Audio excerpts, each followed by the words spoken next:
Morning, everyone. Daisy is with me today because my mom is gone right now and she gets lonely and flops around outside the door when there's nobody here. So there she is, and you will hear her in the background. So some people find that relaxing. If not, this might not be the video for you.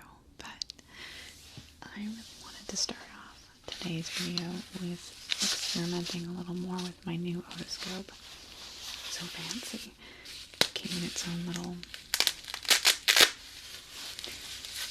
little compartment. And I got this one specifically because it came with speculums. They're all the same speculum, but somebody mentioned that they thought it would be tingly for me to put different, I think they said covers on them, but it also has these little, what the heck are those? Are those lights? Like replacement lights. But because they're all the same speculum, I don't feel a need to go through a bunch of different ones. But it just shoops on like that. And then it has a working light. I don't know if you guys have ever noticed that my other one's light is not great. But I wanted to kind of experiment with the pressure a little bit to see if I need to be pushing as hard with this to create the sound that I want to get with it. Most people who commented on the video that I first used it in said that it sounded really good. That was me trying to apply a great deal of pressure. This right now is me putting a modicum of pressure on. Normally I'm pushing like this, and I don't know how much of a difference that makes. So I'll just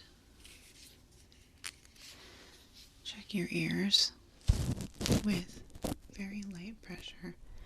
I think the key to making sure that it has a full sound is to get it right in the middle of the mic where the actual openings into the mic are, which can sometimes be hard because it wants to slip around.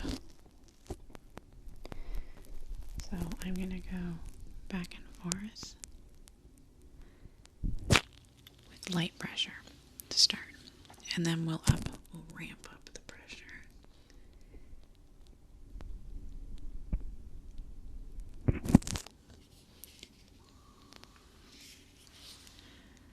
I do like this new otoscope because I've never been a fan of the creaking. I know some people like the creaking, but the other one there was no controlling how much it was creaking. She sees something out there. There's a bird.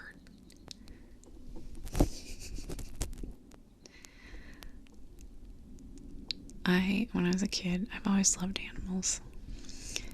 I never considered myself I was never one of those kids that wanted to be a vet.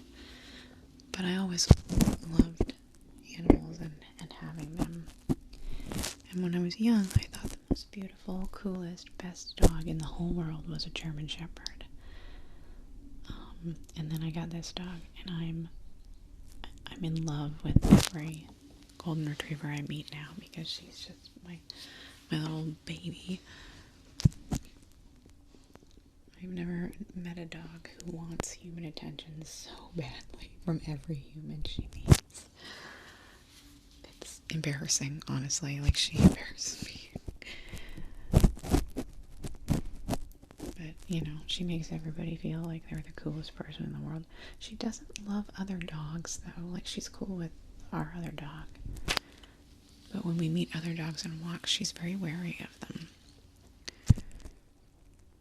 She maybe needs a little extra socializing.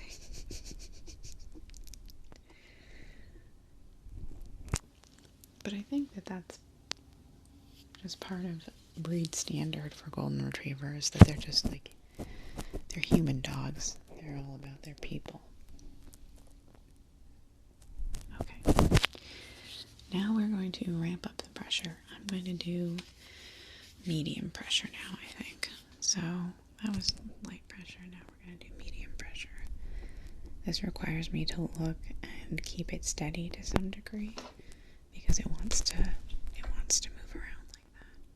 Oh, I also wanted to experiment with moving it around some. Some people have mentioned that they would like it if I put it in the air and then, that there was some scrubbling around. We'll give that a try. But I need a control for the experiment. Light pressure. Back and forth. I love this new otoscope. It's also kind of heavy, like in a really... it feels like a real tool, and I love tools. My family's always been very... maybe elitist about tools. It was always important that if we were to buy a tool, be it a regular old screwdriver or a bench saw or whatever, it needed to be a good tool, not like it needed to be a tool that would last forever, pretty much. And so I'm used to hefty, well-made tools. It's like a way I was spoiled growing up. So when I encountered my first, crappy dollar store utensils, I was horrified. Not that I have not bought some pretty rad stuff from Dollar Tree. But I like hefty, heavy tools. They make me feel like they're quality. It just also is, I think it's a little more ergonomic than my other one. Not that I will stop using the other one. I know some of you absolutely love it. I promise it'll still come out.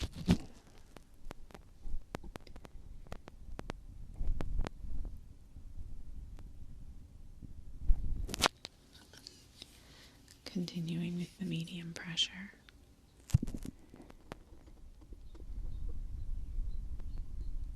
And if you guys, it's up to you guys to tell me which of the pressures you like.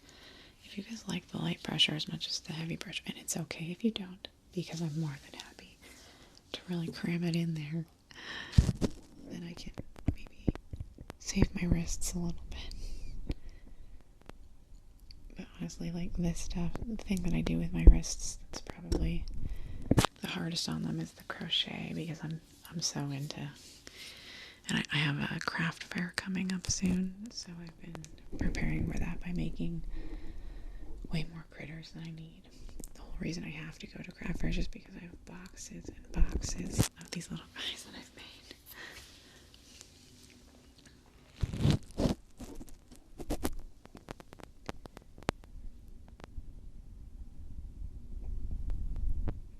Okay, that was medium pressure.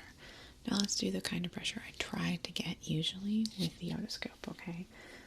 I don't always succeed because my hand will slip, or especially if I'm looking on different sides of, like if I'm pressing here and then moving over here, like I can't get that pressure because it'll move off of the middle. So we'll give that a try. I'll be watching and trying to get the pressure that I generally try to go for, which is about like that. My guess is it's like, well, I'm maybe overestimating my strength. Never mind. I'm not going to even guess because I might sound like a total idiot.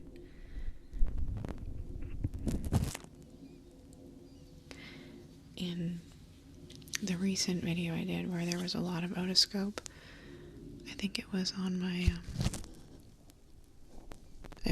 no talking channel. I did this where I would put light pressure and then slowly increase the pressure and then decrease the pressure and increase the pressure and decrease the pressure. And with the old otoscope, I didn't actually notice that much of a difference, but I need your guys' opinions on it.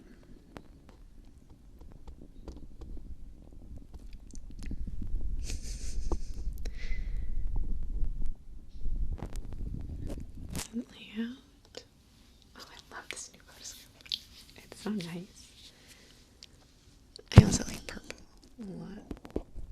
I like colorful things.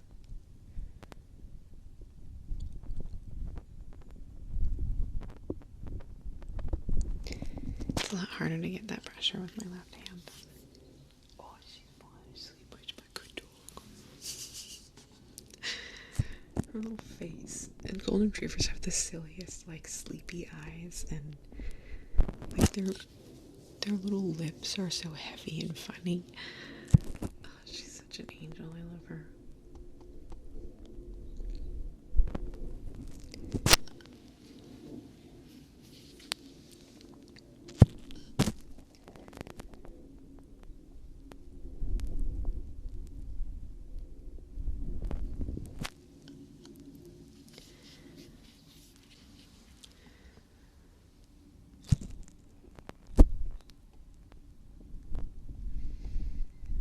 Oh no, it's moving again.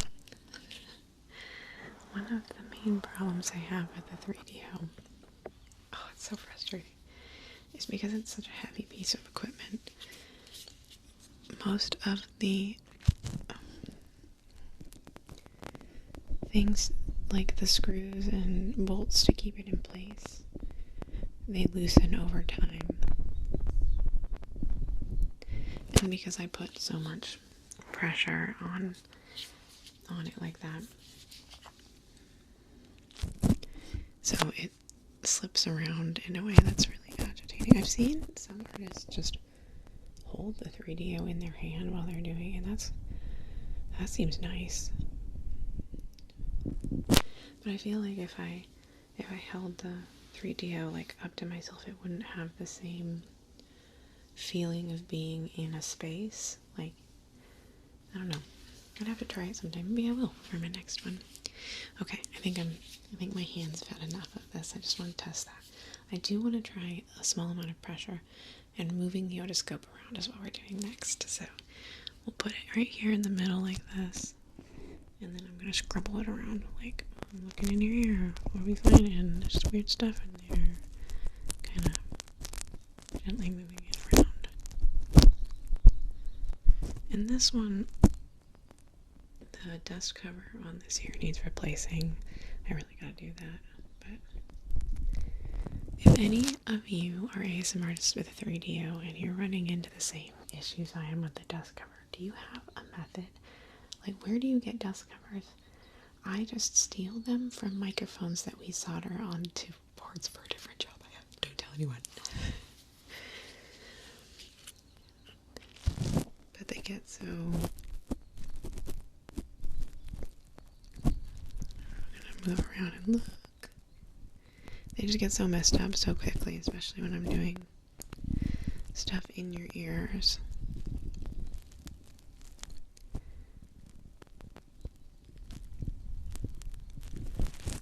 And I don't know. So this is if I actually move it around so that it's rubbing against the ear. We'll do that kind first. You hear all those birds out there? There's like a congregation. And then there's also the method of like leaving it in one place but then changing the angle that it's going at, and I think that makes a slightly different sound. But because this is just a test, I don't know if it's going to sound good. I'm just doing a little bit of it. If you guys like it, let me know. I'll bring it back. I was telling somebody in the comments I have a plan for this Christmas that I hope all of you will really like. But that's all I'm going to tell you. It's going to involve longer triggers that you like. Okay. This is one of my favorite triggers, so I don't use a ton. This is Secret Agent pen. I got these for the kids one year for Christmas. I wrote secret notes around for them everywhere I knew. This is a UV reactant, UV revealing pen that is invisible when there's no UV. It isn't invisible. If you're paying attention, you can see it. But then it has a little UV light on the back of it. And this has been, I've used this in a lot of role plays, but I kind of just wanted to cure your ear with it. Because I think it has a really nice clicking action. It's light enough that I don't find it overpowering.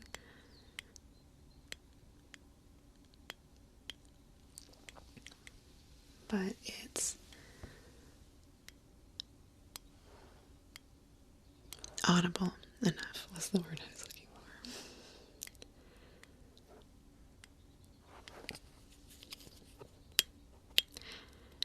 I should show you guys this is my, because I'm enough of an ASMR artist now that I just have boxes and boxes of props, and this is my most commonly used tools box. It's got my otoscopes in it, it's got all of my favorite picks, and it's totally full and there's no room for anything else in it at this point. Oh, we're doing these today too, because I haven't done them in a while. I know some people really, really like them. I will put these right here so I remember to do them.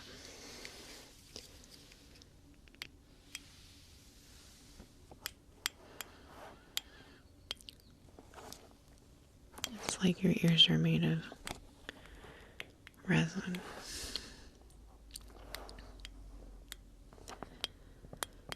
I had access to a resin 3D printer at one point, and I was making tons of D&D minis.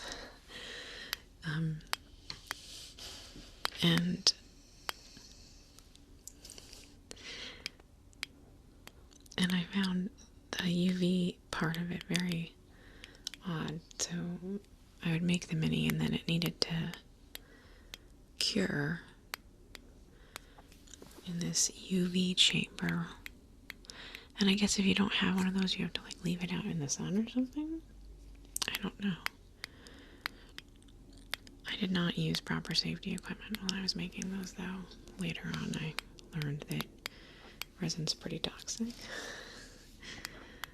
So, but I did a campaign for my son and his cousins a couple summers ago, and I wanted to print up all of their, I designed or helped them design some of them, and some of them designed themselves, and we got minis for them, and I made minis for all of the bad guys, and I was very obsessed for a moment, as I want to do. Okay, let's get really, I'm going to put this right on your ear, and we're going to cure right this little inside part of your helix. Get a little close to where the date area is. Date, that's the way you pronounce that. Oh my god, there's still right here. I was just trying to think of what video I did that had honey in it recently, and I was like, how old is that honey? Dang. The honey is so hard to get rid of all the way. I usually spend several videos getting rid of it. But it's so good. It works so well. Like, nothing else sticks to these ears like the honey does. I ended up getting, a lot of people suggested to me, Crazy Erin's Thinking Putty, which I got some of, which I intend to use soon. But it doesn't stick the way honey does. It doesn't get that sound that I want.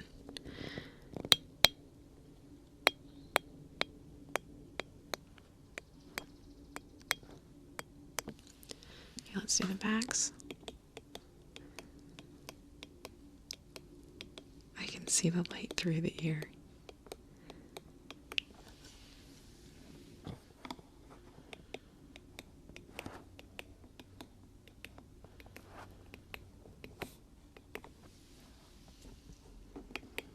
And then we'll do a little panning anticipatory with it.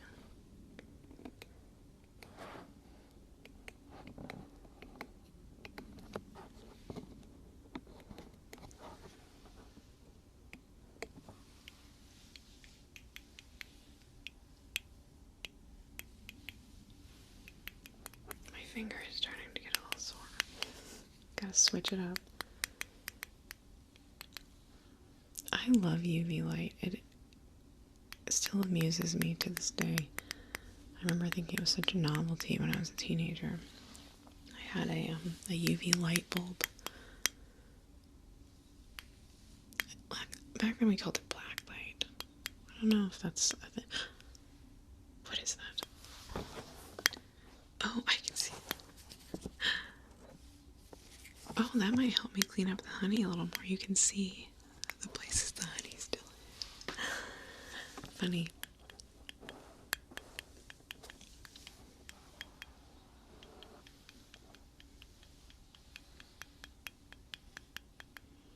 Make sure we get the back of your neck. Make sure you get that sweet, sweet UV poisoning. Well, UV light, because it's the UV rays and sun that are bad for our skin, right?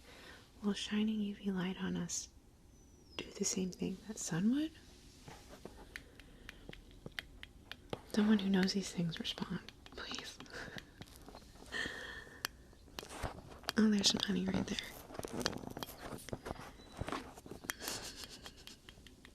Okay. Let me bring my trigger, the promised trigger. The toe covers.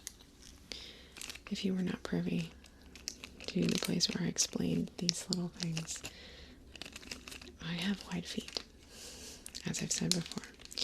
So wide that even wide shoes hurt my toes because my toes are splayed out kind of wide. So I purchased these to cover up my little toe to prevent blisters and whatnot, and they don't stay on for shit. But I kept them because they're good ASMR, as I keep many things. My mom and I went to the Container Store a couple days ago, and there were so many things there that I saw. I was putting them up to my ears and listening to them because things make good sounds, and she just laughed. She said, "I love that you go walking through the world putting everything up to your ear." So we're going to start gentle. We're not going to put them directly in the ears. We'll get to the suctiony part where you're just going to be able to hear it sticking to itself like this, okay? I personally find this a very intense sound. It was well liked and well received, but then most people don't write negative things, which is very nice, so I never really know if it's actually being well received.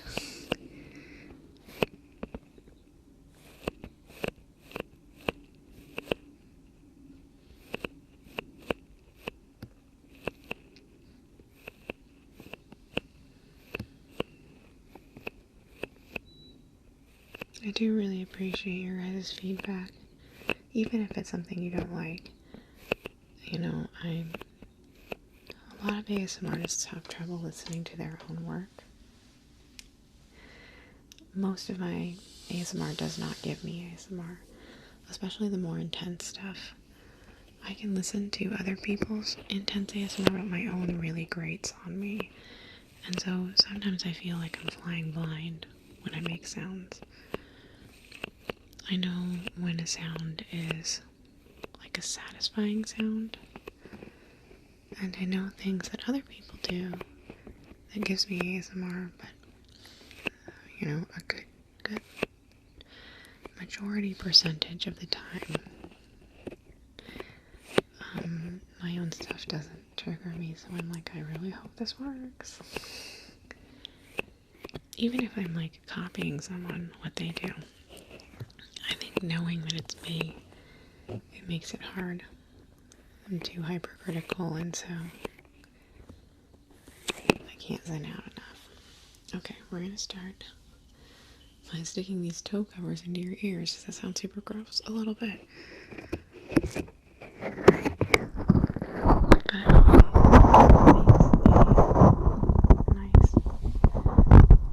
pressure sound. And I'm gonna try to be very, very gentle as I'm watching my Zoom to see if it's too much. It does, it's going over, it's hitting the red light, but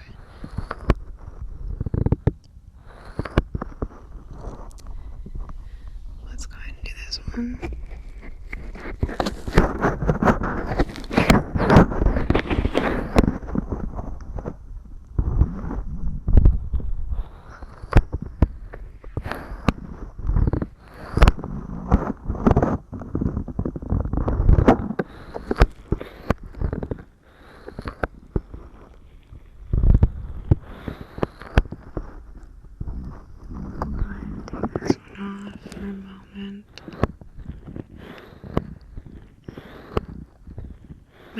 Presure just woke up. He was here overnight, and so I'm gonna have to cut this shorter than I wanted to. Because he's loud.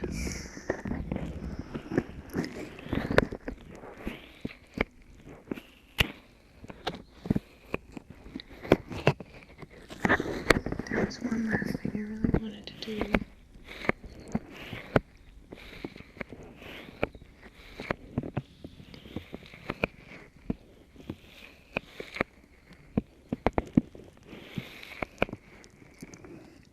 I might be able to. He might have settled.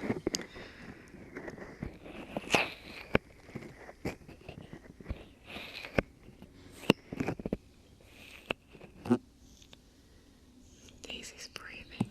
She's such a heifer. She doesn't breathe like, she's, okay.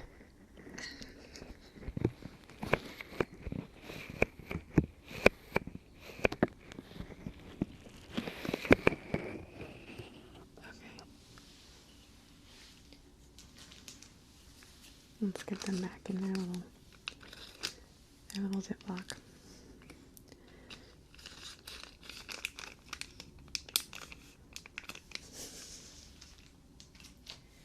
So, a sound that I made a couple of weeks ago, maybe a couple of months ago, I was doing tapping, but instead of tapping, I was covering the ear like this, and I think I really liked it, and I only did it a couple times, and I was like, oh dang, that's good, so we're gonna do that for a moment.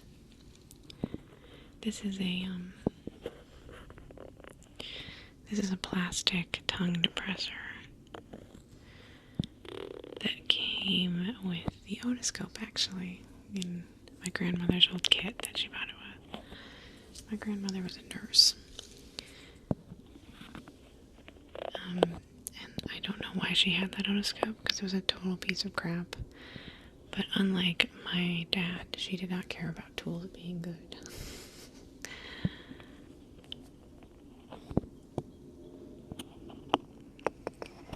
If I cover it like this, I wonder how well that covers it. Is it? I wish I had multiples of these. I guess I could bring out the wood one.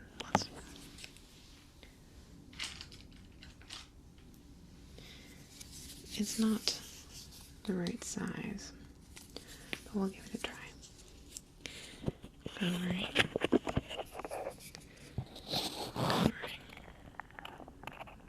I don't know. I'm looking at, I don't think it's working very well. Here. This is the other thing I did that I liked, where I was just gently pressing on the ear with it.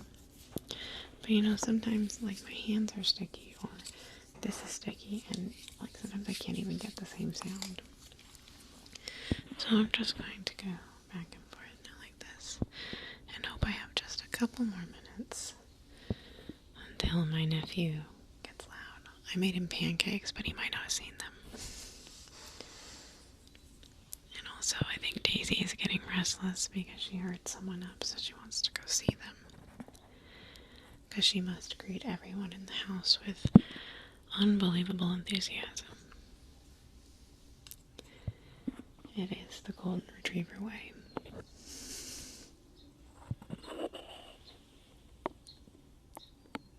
Oh, I see the bird. Oh, you guys can't see the bird. I think it's just a cute little finch or something.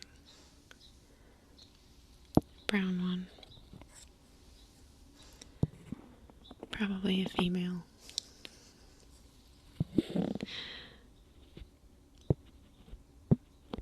Just gonna press on your ear like it's a clay pot that I'm trying to leave cute little indentations in.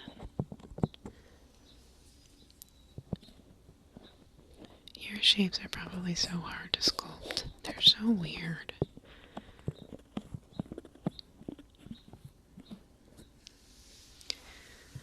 I wonder how we developed all these different little crevices and folds in our ears. Like, why? I mean, dog ears, they're just like, well, no, that's not true. I guess I've cleaned out my dog's ears. She has all kinds of weird it crevices and folds too. Just the outside looks simpler.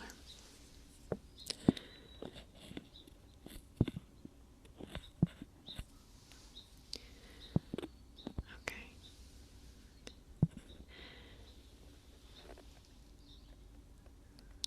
I'm sorry, this was very experimental. I never know until I edit whether or not it'll be footage that I use. I just did something else experimental that I had to completely scrap. The sound was messed up on it. Speaking of which, please, please, please.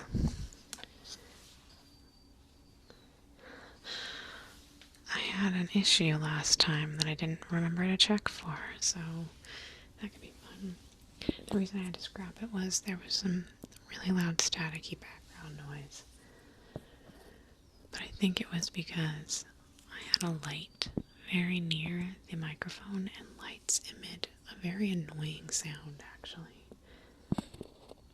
LED lights kind of buzz in this way that's very noticeable on the 3DO. So please, please, please let this video work.